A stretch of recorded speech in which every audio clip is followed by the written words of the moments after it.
एक बार गौतम बुद्ध कोसला के जंगलों से गुजर रहे थे। तभी उन्होंने सुना कि इन जंगलों में कोई व्यक्ति इतना दुष्ट है, वह लोगों की उंगलियां काटकर उनके माला बनाकर पहनता है। उसने 100 लोगों की उंगली पहनने का प्रण लिया है। गौतम बुद्धा को बहुत अफसोस हुआ कि यह व्यक्ति अपने जीवन को कैसे बिगाड़ रहा है। उन्होंने उससे मिलने का निश्चय किया और जहां वह रहता था वहां जाने लगे। अंगुलीमाल गौतम बुद्ध को आता हुआ देखकर चिल्लाया कि लौट जाओ, वरना मैं तुम्हें मारकर तुम्हारी उंगली अपनी माला में पहन लूँगा। पर गौतम बुद्ध को उस पर बहुत करुणा थी कि ये कैसे भी ये काम छोड़ दे। कि संतों का स्वभाव होता है कि उनके हृदय में सबके प्रति करुणा होती है कि सबका जीवन संवारे। गौतम बुद्ध अंगुलीमाल की तरह चलते गए।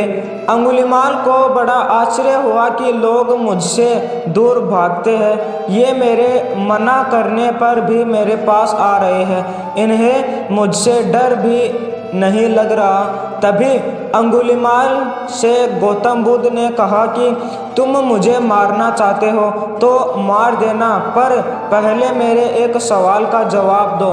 सामने पेड़ लगा है, उसकी एक डंडी तोड़ लाओ।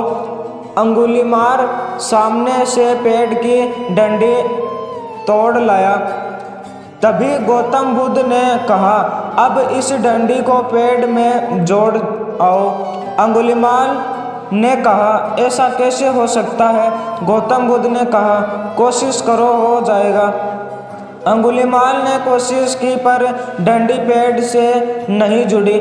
तभी गौतम बुद्ध ने उसे समझाया कि तुम पेड़ से जैसे डंडी तोड़ तो सकते हो पर जोड़ नहीं सकते, इसी तरह तुम आदमियों को मार तो सकते हो पर उन्हें जिंदा नहीं कर सकते।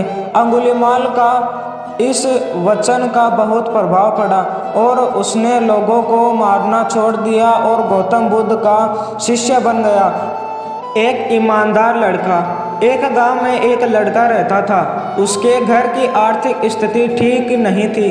उसके मन में विचार आया, किसी बड़े शहर में जाकर वह नौकरी करे। वह कलकत्ता गया और नौकरी ढूंढने लगा।